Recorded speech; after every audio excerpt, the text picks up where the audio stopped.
Tu penses que c'est important d'avoir vécu un truc comme ça, un petit peu vénère, un petit peu intense, à un moment? Le fait que j'ai vécu ça, derrière, après, j'ai pu faire Noma un peu, je vais pas dire fingers in the nose, mais Plus détente. ouais, j'ai fait Noma en me disant: «Mais en fait, j'ai fait tellement pire que ça» et en termes de mentalité et en termes de horaire de travail. Donc je pense que j'ai eu Couillon où c'était de la mentalité, c'était très, très dur et après j'ai eu Londres où la mentalité, c'était super agréable en vrai et on mangeait très bien, on faisait des super staff food et tout.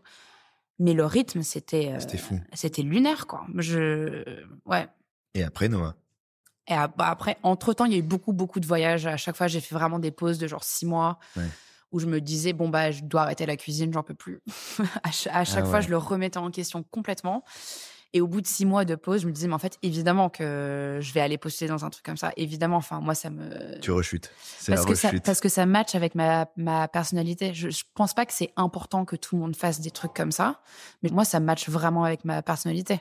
Ça me fait du bien de faire un truc qui est super militaire, qui est super dur, de faire des concessions sur sa vie privée. Moi, c'est un truc, ça me drive, quoi. C'est un peu bizarre, mais peut-être que j'ai été éduquée un peu comme ça ou peut-être qu'il y a eu un truc et moi ça me déplaît pas de travailler les vendredis et les soirs, et les samedis soirs jusqu'à 1 heure du mat. Il y a un truc de équipe aussi. À Londres, quand on travaillait autant, il y avait un truc de équipe que je trouve super fort, que j'adore.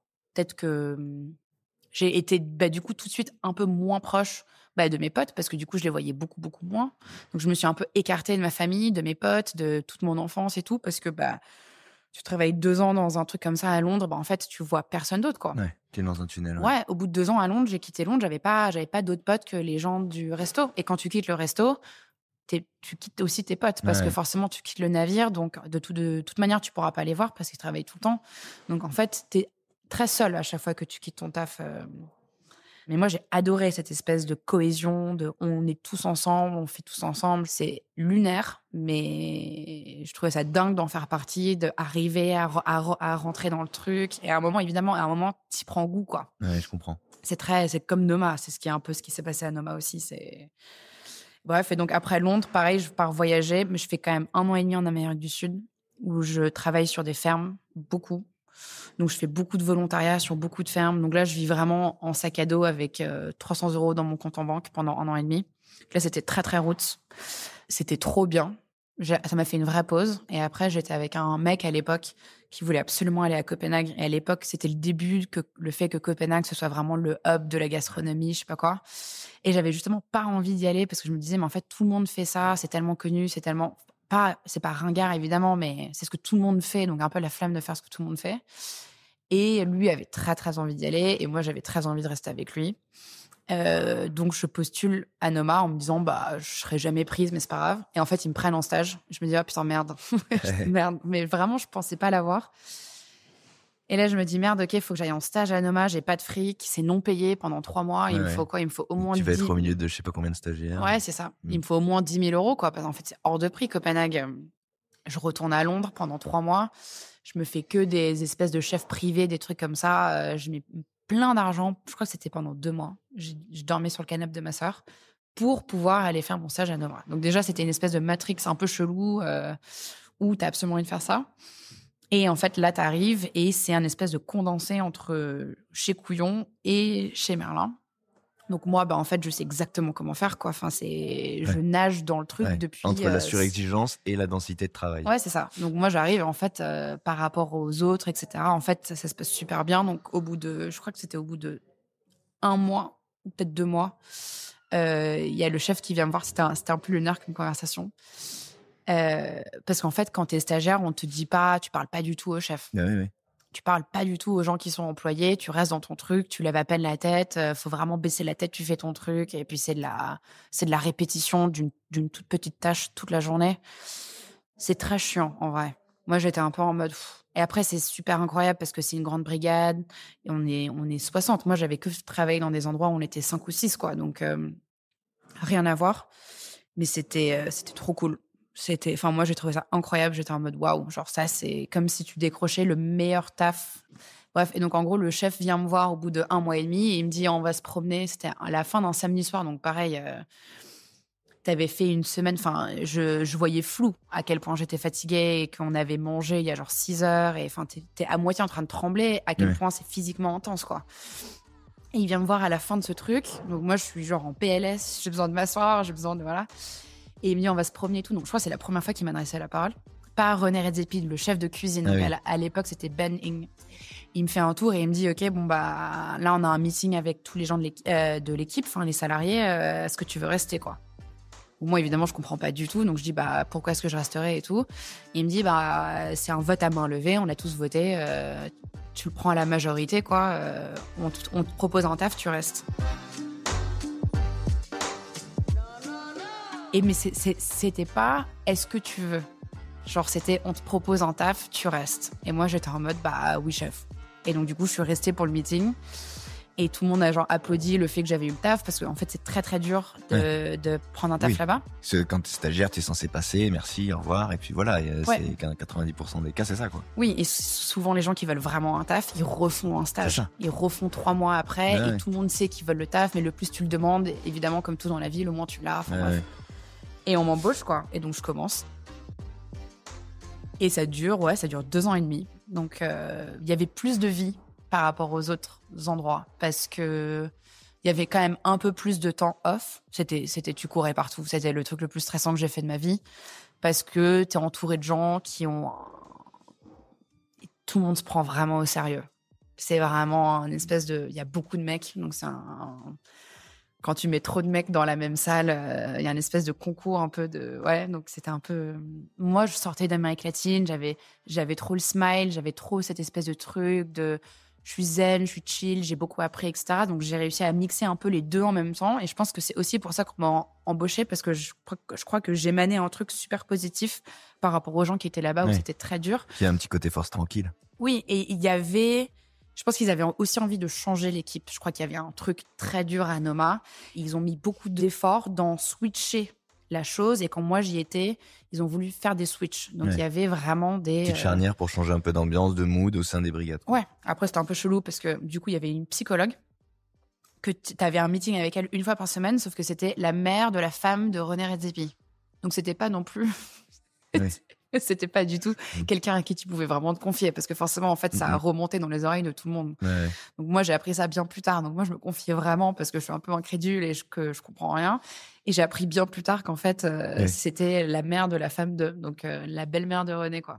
Donc c'était, je pense, aussi un bon moyen d'avoir des yeux et des oreilles un peu partout, ce qui était un peu chelou. Mais c'était un peu comme ça. C'était un peu, c'est un peu secte. C'est exceptionnel. Moi, j'ai pas du tout appris à cuisiner, par contre. J'ai appris à manager.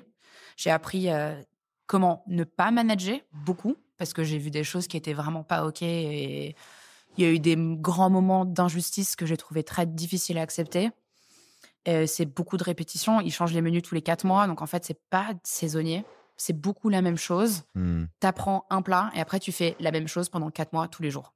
Et tous les jours, c'est une espèce de course contre la montre, de stress. Tu cours, tu cours. Genre, ils ouvrent la cuisine, tu cours. Genre, tu cours dans la plonge, tu prends tes trucs. C'est ultra compétitif. Si t'es dans les gens un peu cool, moi, j'ai eu de la chance parce que j'ai tout de suite été un peu acceptée par, entre guillemets, Une team un les peu... méchants. Donc, dès que j'ai été acceptée par eux, personne m'a jamais fait chier. Mais j'ai vraiment vu des gens... On dirait que tu parles de la cour de la prison, quoi. Mais c'est vrai. Mais j'ai vraiment vu des gens se faire bully d'une manière méga intense, quoi. Et j'ai fait partie des gens qui se sont jamais fait bully, mais qui n'ont... Tu ne donnes pas ton opinion par rapport à ça. En gros, tu fermes ta gueule, t'as de la chance parce que ça bon tombe côté. pas sur toi. Ouais. Mais j'ai vraiment vu... Il y avait un mec génial qui était super sympa, qui avait clairement pas le niveau, mais qui avait été embauché par René. En gros, toutes les embauches sont à main levée à la majorité. Donc, il demande à chaque fois, est-ce que toi, t'en penses quoi de cette personne, nanana. Mais René, il a un espèce de laisser-passer. Il peut embaucher qui il veut. Donc, souvent, les gens qui sont embauchés par René, ils ont du mal à se faire accepter dans l'équipe, quoi. Ah ouais, parce qu'ils sont passés outre, Ouais. malgré eux, en plus. Voilà. Donc, après, il y a une espèce de un an et demi de bizutage. Ah oui, à base de quoi? C'est pas un vrai, enfin, c'est pas du tout physique, c'est pas violent, c'est moral, quoi. C'est genre, tous les jours, je vais te dire à quel point t'es une merde. Tous les jours. Et après, bah, il y en a au bout de 6 mois, 9 mois, ils craquent, ils se cassent du jour au lendemain. Et il y en a qui s'accrochent et qui aujourd'hui sont sous-chefs, quoi. Moi, je le vois parce que je les connais. Mmh. Ils sont encore tous là-bas. C'est mes potes. Enfin, on a beaucoup traîné ensemble. Je les ai vachement bien connus. Et aujourd'hui, tous les gens qui se sont accrochés, bah, là-bas, ils sont sous-chefs et ils sont protégés par un espèce de truc. Ouais. Mais après, moi, j'en serais jamais là où j'en suis aujourd'hui si j'avais pas pris le taf à Noma, quoi. Oui, oui, bah, c'est sûr. Si pendant 1 an, on t'apprend tous les matins à ramper sous des barbelés, techniquement, tu dois avoir des abdos, quoi. Tu dois être un peu gainé. Ça marche, hein, c'est C'est un vrai, peu hein. ça, ouais. Ouais, ouais, si je te Ouais, cours après avec un flingue et tout, tu vas apprendre à bien courir ouais, et longtemps. Mmh. ouais. Et après, c'était très positif, quoi. C'était très dur. J'y arrivais vachement bien. C'était beaucoup d'organisation. Il y avait un côté tu lâches pas. Enfin, moi, je sais qu'aujourd'hui, ce que j'ai en cuisine, ce que je peux amener aux autres, et cetera, je pense qu'il y a beaucoup qui sort de Noma. Il y a beaucoup d'orgas. Il y a beaucoup on met au point des recettes. Il y a beaucoup de recettes que je fais aujourd'hui qui sont basées sur des choses que j'ai appris à Noma, j'ai appris chez Couillon, donc clairement, il y a zéro regret de l'avoir fait. Ah ouais. Après, effectivement, c'est une école qui est super difficile, quoi, et qui est pas forcément très juste. Je pense que moi, ce que j'ai pas aimé, c'est cette forme de injustice. Tu donnes 3 ans à quelqu'un et en fait, du jour au lendemain, ça Mmh. peut être enlevé, bah, juste parce que tu as fait trop griller un bout de poisson. Mmh. C'est aussi simple que ça. Et ça, je trouve ça un peu nul. Je pense qu'il y a pas trop la place à l'erreur. Je pense que déjà, potentiellement, ça a changé, mais ça, en fait, tu sais pas tant que Ouais, bien sûr, bien sûr. si t'es pas dans le truc. Moi, quand je suis partie, il y avait pas trop la place à l'erreur et j'ai trouvé ça un peu, ouais, t'as un peu la flemme de travailler dans un endroit où c'est pas inclusif comme ça. Mmh. Parce qu'ils ont tous cette vibe de on est inclusif, on est trop sympa les uns avec les autres. Genre, en vrai, René, il est super gentil avec chaque personne. Quand il arrive tous les matins dans la cuisine, il serre la main de chaque personne. Genre, c'est très, c'est pas américain, mais tu Ouais, vois, ça ouais. fait très genre start-up où, pour une fois, tu rentres dans une cuisine où il y a du management, il y a des process qui sont mis en place, tout le monde a des trucs. Alors après, oui, c'est un management qui est extrêmement militaire et ça dépend au-dessus de qui t'es. Il y a Ouais, des ouais. gens, C'est très formaté comme management. Il y a ouais. beaucoup de schémas de management, Ouais, justement. moi, quand j'y étais avec le chef qui était en place, aujourd'hui, le chef qui est chef du restaurant, il s'appelle Pablo, c'était un très, très bon pote à moi quand j'y étais. Potentiellement un des meilleurs chefs et les plus gentils avec qui j'ai jamais travaillé. Je pense qu'il a été potentiellement mis à ce poste aussi parce que les choses ont changé et que c'est super important d'être très inclusif. Et lui, il est très comme ça. Il est Mmh. très gentil, très inclusif. Il va te remontrer 15 fois. Après, c'est un peu pareil que ce que je disais par rapport à chez Couillon. Bah, quand tu veux être le numéro un. Ouais, là, en l'occurrence, on se parle d'être le numéro 1 dans le monde, en fait. Ah oui, dans le monde. Donc là, on parle de, bah, évidemment, tu as pas le droit à l'erreur. Évidemment, bah, tu sais pas faire le truc, bah, du coup, tu le fais plus. On va pas attendre 3 mois que tu arrives à faire, Mmh. c'est un peu compliqué parce que tu as tout le côté à la personne, comment toi tu te sens en tant que personne. Après, tu as le côté comment tu te sens dans l'équipe. Et après, tu as le côté comment tu te sens genre dans la vie en général. Et moi, le seul truc que j'ai pas trop aimé, c'est qu'il y a pas beaucoup de cuisine. Tout est tellement grammé, carré, parfait. Chacun dans sa case et tu dois faire, Ouais, ouais. Ce qui fait qu'en fait, quand tu es cuisinier, tu peux pas rester. c'est un peu une tristesse. Ouais. Ouais. Donc tu restes, bah moi, tu vois, je suis restée 3 ans parce que, Ce qui est beaucoup, quand même. bah Enfin, c'est déjà, beaucoup. C'est une en fait, quand tu prends le taf, on dit c'est minimum 2 ans. Donc t'as pas le droit t'as pas le droit de partir. Si tu pars, c'est échec, quoi. Et après, au bout de 2 ans, bon, bah, en fait, j'étais bien, j'avais un bon poste, je savais pas ce que j'allais faire après. Et après, la grosse question, c'est tu fais quoi après avoir fait Noma? Parce que les gens, ils t'embauchent pas parce que c'est à moitié s'ils ont peur, tu vois? Mmh. Une fois que tu as fait Noma, les gens, enfin, les gens, ils veulent te mettre chef de cuisine parce que bah, tu as le niveau, tu vois, tu sais, voilà. Mais en fait, tu jamais été chef, tu jamais été sous-chef. Moi, Ouais. j'avais jamais été genre chef ou sous-chef. J'avais jamais fait ma propre cuisine. Donc en fait, c'est presque un peu bâtard de sortir de Noma parce que tu es perdu. Ouais.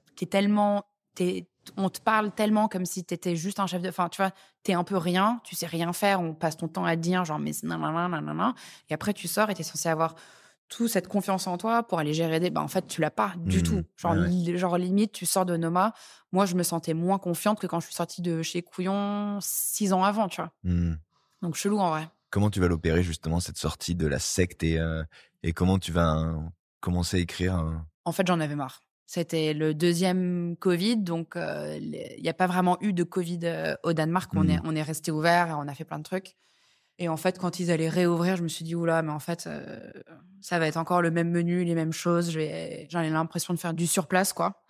Donc, j'ai vachement travaillé sur mon speech. Comment le dire à Pour René? vendre le départ. C'est En difficile général, il de... faut se vendre pour rentrer. Là, il faut se vendre pour sortir. Ouais, c'est difficile de partir en bons termes, même avec Couillon. La majorité des gens que je connais sont partis en très mauvais termes. Et moi, je suis partie en bons termes parce que j'ai donné une vraie bonne raison, quoi. J'ai juste expliqué vraiment. Et donc, je crois que j'avais dit, je me souviens plus, j'avais appelé ma sœur pour qu'elle m'aide. Je lui avais dit, en fait, si j'ai envie d'être un peu comme toi, tu as eu ta première étoile à 21 ans, en fait, j'ai 24 ans, je suis en retard. C'est pas en étant ici que je vais aller choper une étoile toute seule. Enfin, tu vois, genre, en gros, je lui avais un peu fait comprendre. Moi, je vais aller faire mes propres trucs, quoi. Ah ouais. Mais bon, évidemment, quand tu quittes le navire, et en fait, il avait été super, super sympa. Ça s'est super bien passé. Je suis partie et je suis allée travailler pour un de nos fournisseurs de fruits et légumes, à qui moi, je parlais tout le temps pour commander les betteraves, les trucs comme ça. Et lui, il avait une ferme au milieu de nulle part au Danemark. Très vibe Noirmoutier, Alexandre Couillon, sauf qu'il n'y avait pas d'étoile. Donc, il n'y avait pas la pression, il n'y avait pas le truc. Et Donc là, tu cuisinais à la ferme? Ouais, c'était D'accord. au-dessus, en gros, des vaches. C'était une ferme en biodynamie absolument exceptionnelle, au bout d'une péninsule. Il m'a placée dans une petite maison toute seule en face de l'océan. J'avais une voiture, fallait aller choper les asperges à la main nous-mêmes, les carottes. Pour aller prendre du lait, fallait aller drive 15 minutes, aller ouvrir la grande valve. Tu avais toutes les vaches qui étaient en train de se faire traire en même temps. Enfin, c'était le jour et la nuit par rapport à Noma. Genre l'inverse, Ouais. le plus total. Ouais. Là, tu te retrouves opérante à la création, Trop cool. les mains sur les manettes. Enfin, Ouais, c'est ma plus belle expérience que j'ai jamais fait, je pense. En tant que cuisine, quand je fais ma propre cuisine. Je pense que la meilleure cuisine que j'ai faite, c'était la première fois que j'ai cuisiné vraiment. Parce que du coup, tu réfléchis un peu moins à ce que tu fais. J'avais très envie de liberté, on fait ce qu'on veut. C'était un peu comme le rehab de Noma. C'était un peu ça. Je suis restée 9 mois. C'était la saison, quoi. Tu peux pas vraiment rester en hiver au Danemark, au milieu de nulle part. J'étais super, super, super heureuse, quoi. Il faisait beau, c'était l'été, il y avait les asperges. On pouvait juste genre les griller à la poêle. Je revenais à des choses qui étaient méga simples parce que Noma, c'était méga compliqué. Chaque recette prenait 3 jours. Les fermentations, les trucs, 50 différentes épices dans chaque différent mix. Ouais. C'était trop pas du tout simple en fait. Et moi, j'avais vraiment besoin de revenir à des trucs simples. Et à la ferme, on n'avait pas le droit d'utiliser des choses qui venaient pas de la ferme. Donc, pas d'huile d'olive. Et pas le droit à du poivre. On avait le droit à rien qui venait pas vraiment de la péninsule. Dingue. Ouais. Donc, il y avait beaucoup de barrières. Et du coup, on faisait des trucs qui étaient super simples. On avait genre des langoustines, on les coupait en deux, on les mettait à rôtir sur la braise. Et on faisait une huile de rose parce qu'on avait énormément de trucs sauvages au Danemark incroyables. Donc, on passait beaucoup de temps à aller les récupérer et tout. Et après, on mixait l'huile de tournesol, l'huile de rose. Et on avait une huile de rose à la place de l'huile d'olive. Donc, j'ai gardé un peu du meilleur de ce que j'ai eu à Noma et je l'ai mis un peu là-dedans en tout petit. Et c'était très cool parce que derrière, tous mes potes de Noma sont venus. René, il est venu manger. La femme de... Enfin, c'était très... J'ai l'impression d'avoir pris genre la porte de sortie au bon moment, au bon truc. Et ouais, je me suis bien marrée. C'était cool. C'est marrant parce que souvent les chefs, quand ils sortent d'expériences marquantes, et forcément dans les pas d'autres chefs, un peu des mentors, c'est une formule un peu grossière, mais on parle souvent de ça. Ils racontent l'empreinte créative. Ils disent souvent qu'ils ont besoin qu'ils ont cuisiné avec la veste de quelqu'un d'autre pendant un temps, et que ça prend du temps. Toi, on a l'impression que tout de même, t'as beaucoup appris techniquement, t'as beaucoup observé de ces adresses-là. Forcément, tu t'es nourri d'un point de vue, j'imagine, strictement culinaire. Néanmoins, on sent qu'à ce moment-là, tu profites de retrouver de la liberté pour faire des choses qui te sont propres. Je fais l'inverse. Assez rapidement. Ouais. Alors que d'habitude, c'est plus difficile de se défaire de l'empreinte des chefs qu'on a observés. Toi, on sent que immédiatement, tu renoues avec ce que tu as au fond de toi. En fait, à un moment, quand j'étais à Noma, il y a le chef de cuisine, donc vraiment le mec que j'aimais beaucoup et ce pour lequel j'ai pris le taf. Ça avait été un autre chef, je pense que j'aurais pas accepté le travail. Mais lui, c'était vraiment un mec génial. Et en fait, il est parti. Donc, il y a eu un changement de head chef. C'est aussi la raison pour laquelle je suis partie, parce que le nouveau head chef, j'étais pas du tout d'accord avec comment lui manageait manageait son équipe et tout.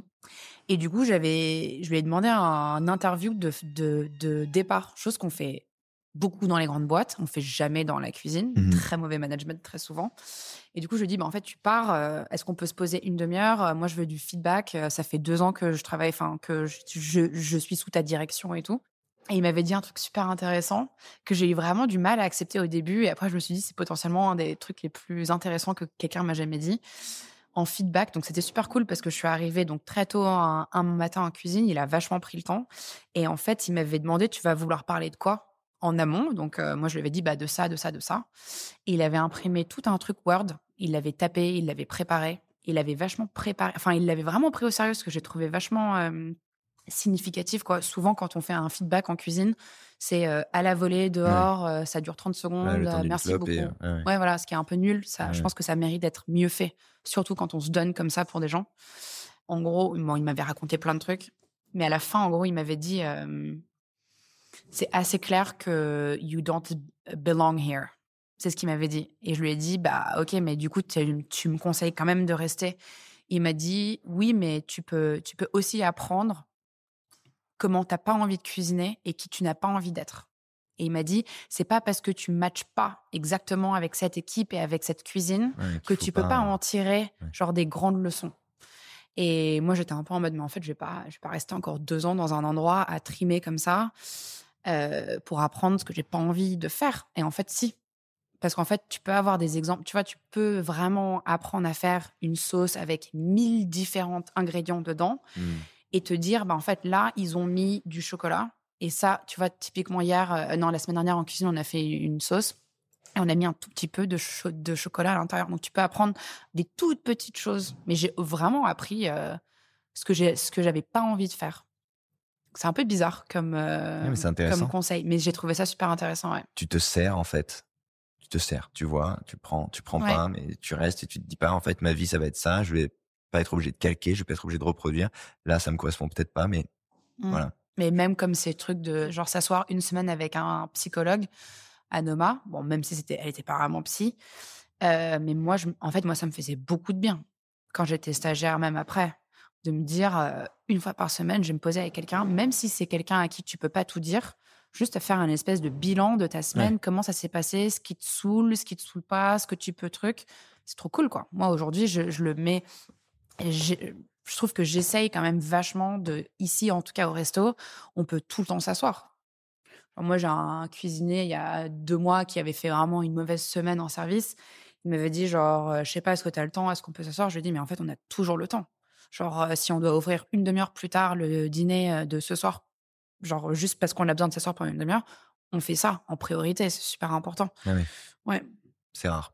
mais du coup, on prend des choses. Donc même si tout n'est pas tout le temps parfait, clairement, on se nourrit de mini trucs, tout ce que je suis, c'est un peu la somme des gens que j'ai rencontrés, de là où j'ai travaillé, évidemment, il y a un peu un côté inné, mais je me suis pas retrouvée à Noma par hasard et j'ai pris le taf en me disant: «OK, c'est une ligne droite, ça va être comme ça pendant 3 ans et peut-être que là, c'est la dernière personne pour qui je cuisine et après je le ferai moi-même». Mais je pense que c'est important de cuisiner pour des autres personnes et d'apprendre la cuisine d'autres personnes, même si c'est pas la tienne.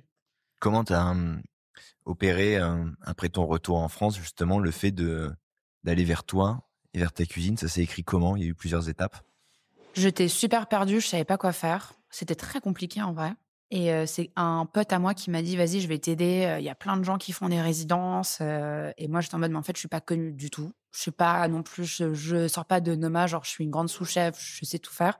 J'avais pas du tout confiance en moi comme ça et j'avais pas non plus envie de faire des trucs comme ça et en fait, c'est lui qui m'a vraiment, c'était un soir de Noël, je me souviens. C'était un très bon pote à moi qui m'a dit ça. Il m'a dit: «Mais tu devrais trop faire ça, c'est trop chill, tu dois, genre on t'ouvre une boîte, ça va marcher, tu le prends au fur et à mesure du truc» et il y avait un gros truc aussi qui s'est passé, c'est que j'avais mon chômage danois qui est rentré en jeu. Donc j'avais 2 ans de chômage danois, quand j'étais en France et c'était des lois, par rapport au covid et tout et donc en fait, financièrement, j'ai été vachement à l'abri. Donc j'ai pas eu besoin d'aller travailler pour aller Direct. vivre. Mmh. Donc j'ai eu vraiment une énorme chance j'ai 2 ans de maxi chill où je suis assez bien payée quand même Et donc, je l'ai fait au fur et à mesure. Donc, j'ai envoyé des mails, des résidences, des trucs et bizarrement, ça a marché. Donc, à chaque fois, j'avais un énorme syndrome de l'imposteur en me disant: «Mais trop drôle, je suis Pourquoi à moi? Pourquoi Carrousel je me à retrouve? Londres, les gens, Ouais. ils sont en train de payer tant pour découvrir ma cuisine et en fait, est-ce que c'est vraiment bien, quoi?» Genre à chaque fois que je faisais un truc, j'avais jamais fait un baba avant, j'en avais jamais fait. Enfin, j'ai fait pas mal de trucs que j'avais jamais fait avant et j'étais en train d'apprendre à faire ma cuisine tout en faisant des résidences, donc c'est un peu chelou, quoi. Et comment les gens, ils te vendaient? Pourquoi ils venaient voir justement Alice Arnoux alors que Bah, Noma, ouais, c'était ça. C'est pour ça que j'ai fait Noma. C'est parce que c'est la plus grande porte d'entrée derrière pour ouais. aller, c'était ça. C'est quoi la résidence qui t'a marqué ou tu as eu le sentiment qu'il se passait quelque chose et qui a pu être une forme de charnière ou de validation? Est-ce qu'il y en a eu une ou est-ce que ça s'est fait progressivement? Enfin, Il y a eu j'imagine. 2, je pense, qui ont vraiment changé un truc. Je suis allée au château de la Haute-Borde. Je sais pas si tu vois? C'est un château très inclusif, très LGBTQ, friendly, au bord de la Loire et c'est tenu par 3 meilleures potes et elles font des résidences un peu culinaires, artistes et tout, et j'ai postulé, elles m'ont dit oui, c'était pendant tout le mois de juillet et alors c'était pas du tout très gastro, c'est-à-dire qu'elles, elles voulaient juste une carte de snacking donc moi je leur ai dit: «Bah, faut quand même que je me paye» donc ce que je fais, c'est je vais proposer un dîner spécial à vos convives le soir et moi je m'occupe de tout, je fais la plonge, je fais le truc. Après il y avait 10 clients par soir donc c'était très chill. Ce que j'ai beaucoup aimé, j'ai beaucoup grandi parce qu'elles étaient super sympas et en fait on a beaucoup fait la teuf Ah oui. et donc en fait j'ai découvert ce truc en fait si tu veux aller te coucher à 4 heures du mat et le lendemain, quand même faire ton dîner et ton truc et tout, mais en fait, tu as le C'est droit. jouable. Ouais. Et en fait, là, c'était pas militaire du tout. C'était l'inverse de militaire. C'était presque pas assez militaire. Je pense un peu dans la vibe. Mais Ouais, c'était un mois, ça va. c'était incroyable. C'est genre un super beau château. Ils ont une cuisine à l'ancienne. Il y a pas de plonge. Enfin, c'est vraiment, tu fais 10 pas en arrière par rapport à comment les gens y vivent aujourd'hui et les restaurants et tout. Je trouvais ça très libérateur et du coup, même dans la cuisine que j'ai fait là-bas, tout était à l'ancienne et tu un peu obligé, tu changes ta manière. Il y a pas de plastique, il y a pas de sous-vide, il y a pas de pack au jet, il y a pas Mmh. de trucs, c'est que des vieux moules à tarte, donc la Oui. tarte elle colle, donc c'est très dans la démerde et j'ai passé vraiment un super bon moment, quoi. J'ai vraiment ce souvenir de, putain, c'est ça l'été, quoi. Ouais. Ça, c'est l'été, ça Un fait truc un peu longtemps que j'ai pas passé dépouillé, un été. brut, Ouais et puis ça faisait longtemps que j'avais pas eu un été off ouais. et puis c'était presque un peu off parce qu'on se mariait, on buvait des coups, on finissait à 22h. C'était génial et après évidemment l'autre résidence qui m'a beaucoup marquée, c'était le Perchoir. Ça, c'est sûr parce que c'était le top du top. J'ai eu beaucoup de chance de passer après Manon Fleury et après Adrien Cachot qui sont un peu genre des grands noms de la Qui avait cuisine. éclairé le lieu. Complètement et d'ailleurs, j'ai été très, très étonnée que, le perchoir m'a dit: «OK, vas-y, tu signes. Enfin, c'est toi qui prends le truc, quoi». Donc j'étais un peu en mode: «Bon, bah, je suis ni Adrien Cachot, ni Manon Fleury», donc c'était très stressée avant d'ouvrir, mais qui va venir payer un menu à 85 €, Moi. Ouais, voilà, oui, toi. Et c'est un Mais super souvenir.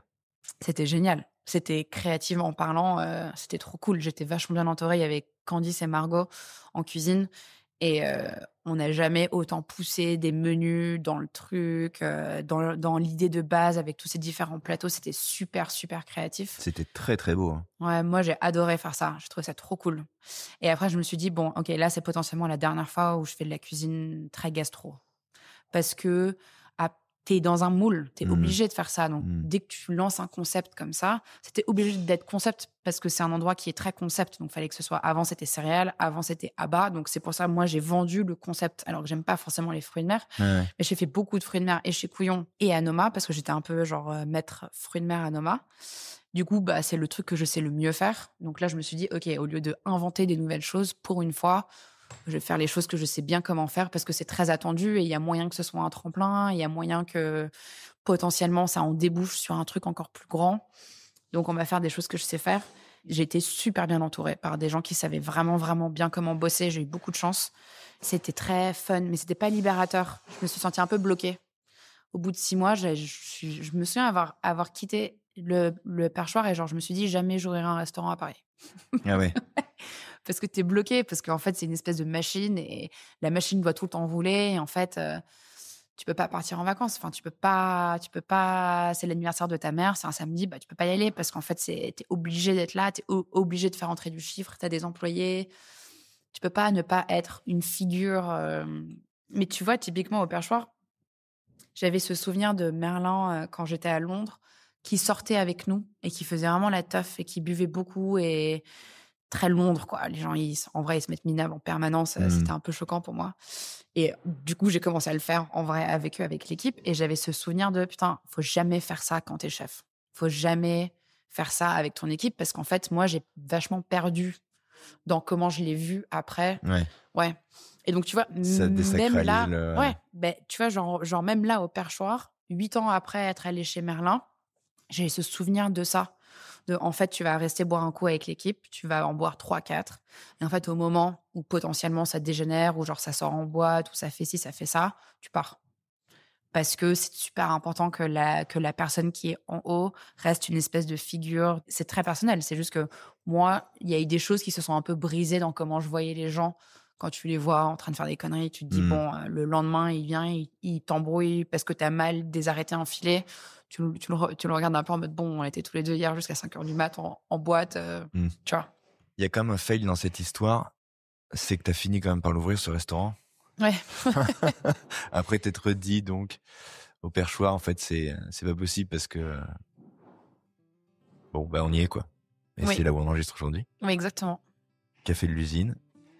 Gros échec, Alice. Je peux pas te féliciter. Merde. Qu'est-ce qui a fait que du coup tu finisses par te dire en fait si? Je me suis dit, je vais changer, je vais prendre tout ce que justement j'ai pas aimé dans tout ce que j'ai vu, je vais faire super attention à ce que ce soit pas le cas. Je vais faire en sorte que le restaurant financièrement, c'est sûr qu'il aille bien. Si on veut fermer, on peut fermer. On fait pas du trop gastro, comme ça, toute l'espèce de pression que j'ai vécue pendant 10 ans. En fait, j'ai vraiment vu des chefs, des patrons, patrons de restaurants, parce que c'est ceux pour lesquels j'ai travaillé, très malheureux, dans un stress, dans un truc un peu emprisonnés dans leurs choses. Et je me suis dit, faut surtout pas que je fasse ça. En ouvrant le restaurant, j'ai failli prendre un chef de cuisine.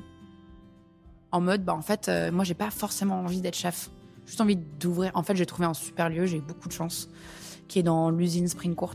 Et donc, ça appartient à une marque. Et elles m'ont créé un bail. Donc, j'ai eu beaucoup de chance. C'est une création de bail. Donc, financièrement, ça a été... un déclencheur. Déclencheur parce que c'était facile. On n'a pas ouvert avec beaucoup d'argent. Il n'y a pas un prêt de 1 demi-million. Il n'y avait pas d'apport de 1 demi-million. C'est souvent ce qu'il faut pour ouvrir un restaurant à Paris. Soyons super honnêtes. Il faut avoir beaucoup d'argent pour pouvoir le faire. Et j'ai complètement par chance trouvé cet endroit qui ne coûtait en gros quasiment rien. Et on l'a fait avec quasiment rien. Et en vrai, j'ai juste eu énormément de chance. J'ai trouvé ce lieu. Et avec les propriétaires de la cour et de tout ce qui est autour, qui m'aident beaucoup aussi juste à le gérer. Il y a un gardien, il y a un local poubelle. Donc, on n'est pas pignon sur rue, ce qui peut sembler bizarre, que ce soit une force. Mais du coup, en fait, on est vachement tranquille chez nous, quoi. On est vachement à l'écart. C'est une espèce de bulle. On ne voit pas le temps passer. Et je pense que tous les clients qui viennent ici vous le disent et le ressentent. Et adorent ça. Cet endroit, il est hyper agréable pour ça. Au-delà d'être très beau, parce qu'il est très joli. Ouais. Ils adorent. Et après, c'est stressant quand tu ouvres un endroit comme ça, parce qu'on a quand même un prêt, qui est pas énorme, mais on a quand même un prêt. C'est quand même stressant de dire, en fait, il y a 0 passage, quoi. Il y a personne qui passe devant en disant, ah tiens, c'est quoi. Les gens, ils viennent que pour ça. Mais ouais. Et donc, en gros, je me suis dit, on va faire un truc super chill. On va vraiment, là, typiquement cette semaine au menu, une des entrées, c'est une poêlée d'épinards. Mais parce que on les mange où, les bonnes poêlées d'épinards à Paris aujourd'hui, où les trucs qui sont super simples, où on revient un peu, on fait 20 pas en arrière, on revient à un truc super simple, des très bons épinards à l'ail comme faisait ma grand-mère, ma mère. Ou je pense que je suis en train de revenir à ce que je faisais à l'époque de Cuisine TV, quoi. C'est ce que j'étais en train de me dire en t'écoutant. Je me suis dit, finalement, t'as fait tout ce chemin pour te donner le droit de faire ce pourquoi tu l'avais entamé. Ouais, non mais vraiment. Parfois, je me dis, putain, l'époque où j'étais à Noma, ça me semble être très, très loin, quoi. Parce que moi, j'ai très envie de venir au taf, on commence à 9h, tout le monde s'entend bien, On change les menus toutes les semaines, c'est très chill. Et je le fais un peu comme ce que Couillon faisait à un moment où les premiers plats, c'est pas exactement ce qu'on veut, mais c'est pas grave. Et ça change au fur et à mesure de la semaine. Et en fait, souvent, le vendredi et le samedi, c'est genre le Graal du menu. Le mercredi, c'est peut-être un tout petit peu moins bien. Mais c'est là où on apprend. Donc en fait, on est dans un apprentissage et c'est jamais parfait. Et c'est une maison vivante. Ouais, et c'est pas parfait. Et ça fait du bien. On est un espèce de grande respiration où on dit ok, en fait, ça sort pas parfait, mais c'est pas grave. Et quand les clients ils nous disent ah mais ça c'était pas comme ça ou ça c'était pas comme si, je dis mais en fait c'est pas grave. Genre on n'est pas censé plaire à tout le monde. Là on a clairement fait une erreur. On est désolé, on fera mieux la prochaine fois. Bon, après, il y a tout ce truc qui te ressemble, en fait, de dire on n'est pas parfait, mais t'as quand même ce syndrome où tu veux faire le mieux et tu veux faire bien. Ouais. Moi, je vais au restaurant assez souvent. Ouais. Je pense que la plus belle assiette que j'ai vue l'an dernier, elle était ici. Ah ouais? Ouais. C'était le riz? C'était un chou. Ah. Une sorte de chou farci. Ah oui, bien sûr. Ok, oui, le chou farci. C'est le plus beau truc que j'ai vu de l'année, quoi. Genre moi, typiquement, j'ai jamais fait un chou farci de ma vie. Et ça, c'est trop bien parce que c'est un mix entre Chloé, Marin et moi et... Marin qui a très envie de faire des choux farcis, des trucs comme ça, et moi qui dis oula, c'est peut-être pas très sensuel. Et donc on prend l'idée de quelqu'un et après on la déstructure et on la change jusqu'à ce que ça aille dans le resto, que ça plaise à Chloé, ça plaise à Marin, que on l'a fait goûter à Aliénor, elle nous dit ah mais peut-être que ça manque un peu de ça, peut-être un. Et en fait ça change toute la semaine jusqu'à ce qu'on arrive à un truc nickel. Et au moment où c'est nickel, on change le menu. Ce qui est super triste en vrai. Mais on est en train de se dire est-ce que l'année prochaine on fait pas toutes les 2 semaines. Ouais, vous pouvez vous laisser un peu tranquille. On pourrait, peut-être. Bah, c'est-à-dire que quand vous allez découvrir ça, vous allez vous dire pourquoi on n'a pas fait plus tôt. Ouais, je pense. Merci Alice. Merci à toi.